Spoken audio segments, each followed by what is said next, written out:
In this video, I'm going to teach you how to find a popular niche with less than 5 minutes worth of work. The reason this is so important is because the way that you are compensated depends on the market or the industry that you're in. And so a niche is when you're in a market within a market. And so if you really want to learn how to increase your income, what you need to definitely understand is what market are you in, or what niche can you go to so that you can be able to generate more income for yourself. So there's three main things that I'm going to talk about in this video that's going to help you elevate your value and increase your income. The first one is we're going to look at market value, seeing how much money is in a market. We're going to look at market strategy and how no matter what market you go into, how you could pick a unique strategy to capitalize on income in that market.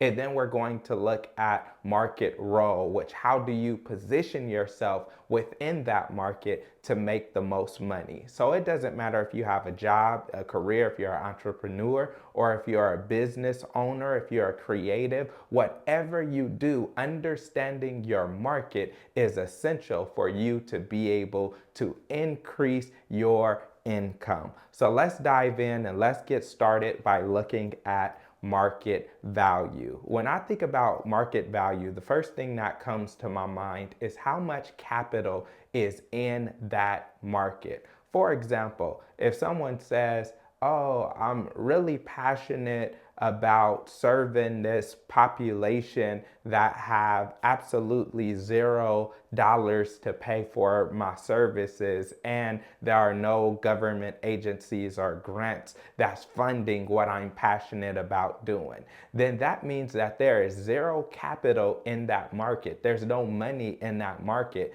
So you can do it and be great and be excellent, but you will never get any income because there is not any capital flowing through that market. If you want to know how much money is within a given market, all you have to do is a quick Google search and figure out how much money is available and how you can access that money. So once you understand market value by understanding capital, right? Before you start a business, before you go do a deal, understand how much capital is in that place. But it's not just about knowing how much capital is in there. You want to know the size of the market. The size of the market is how many people would want to purchase your services, or how many people would want to pay you for what you do, or how many companies are there within your market, or how many people are you serving, right?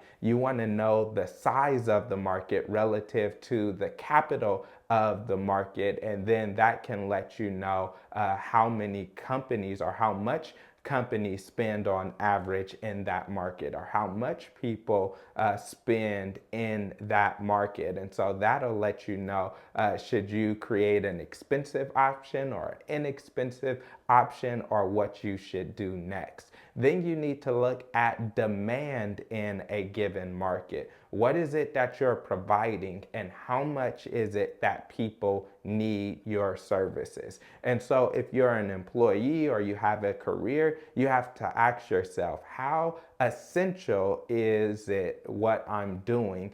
And will there be a need for this in the future? How much do people need the service that I have, or the service that I'm doing, or the service I'm providing, or whatever I'm offering? How much do people desire it? How much do people need it? If you're an entrepreneur or a business owner or CEO, you have to ask, how much do people need what I'm actually trying to get them to get? So you want to have a market that has a high demand for what you need. But not only a high demand, then you have to look at competition, because everyone has a cell phone, but that doesn't mean you should go out and just start trying to create a cell phone company because there's a high demand and there's a bunch of money in the park in that capital. There's a bunch of money going on in a bunch of people in that area or in that market. Why? Because the competition is tough. You're dealing with some $1 billion agencies. It'll be hard for you to go in and break into that industry. So competition matters. So if you're in a job or career, how many people is it that can do what you do? How easily replaceable are you? If you have a business, can someone just go somewhere else and easily get the services you provide from somewhere else? Or if you have a product, can people go and get your product easily from somewhere else? And then you want to look at the growth of a market. Is your market growing, or is the niche that you want to go to, is it growing in terms of size and revenue?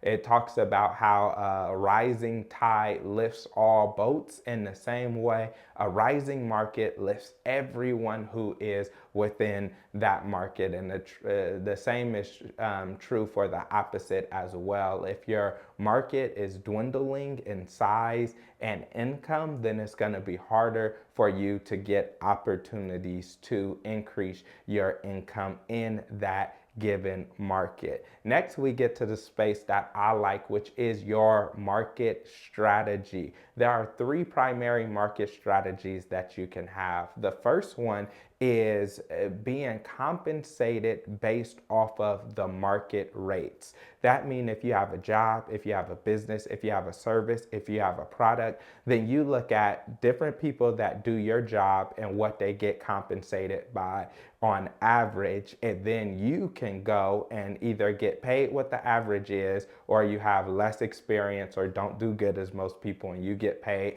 less than the average, or you do exceptional work and you get paid a little bit more than the average. And it goes the same with products and services, that there is a market rate for everything. And sometimes the challenge with market rates is there is a cap that you can make, because if you don't give this service to someone else, or if you charge too much money, then what they're going to do is they're going to turn around and easily go with someone else that will take your place. And so one thing you can do to get from under that glass ceiling that stops you from making more income because there's so much competition is that you can look for the markets within the markets. For example, someone may be a real estate agent and you want to sell real estate. Well, then what you can also do is you can jump over to the social media realm and do social media and videos, and you can get compensated off of the social media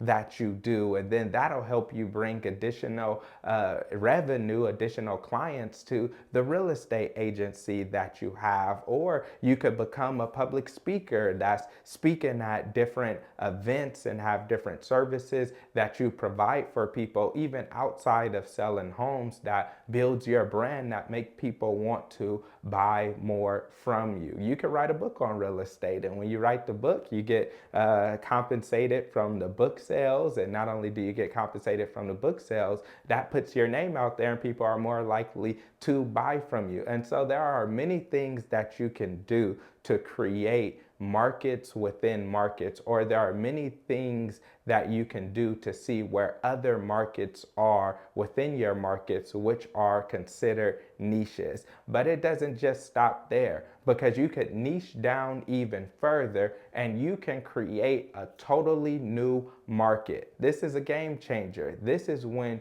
you start doing things that no one else can do. You start providing services that no one else can provide. You have a product that is unlike anyone else's product. Your work ethic, your skills, your ability to get things done is like anyone else that they could easily replace you with. When you do this, you create a whole new market. And when you create a whole new market, then you get to put the price in wherever you want to put it, because you've now eliminated the competition, because there is no one doing what it is that you're doing.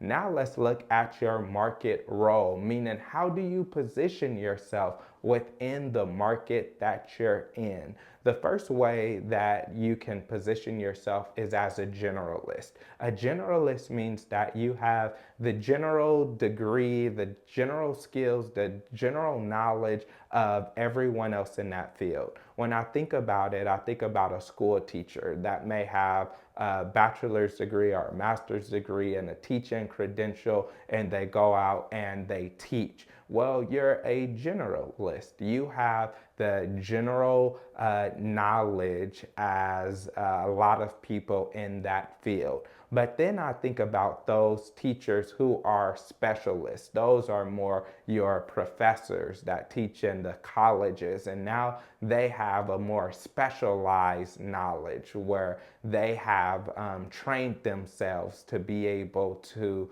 know in-depth information about something. And this is the same way, whether you're in the medical field, the teaching field, whether you have a business or whatever it is, when you become a specialist, oftentimes you can get compensated more than a generalist, someone who does a little bit of everything, because you have specialized knowledge. And when people have that special problem, they need to come to you for the solution.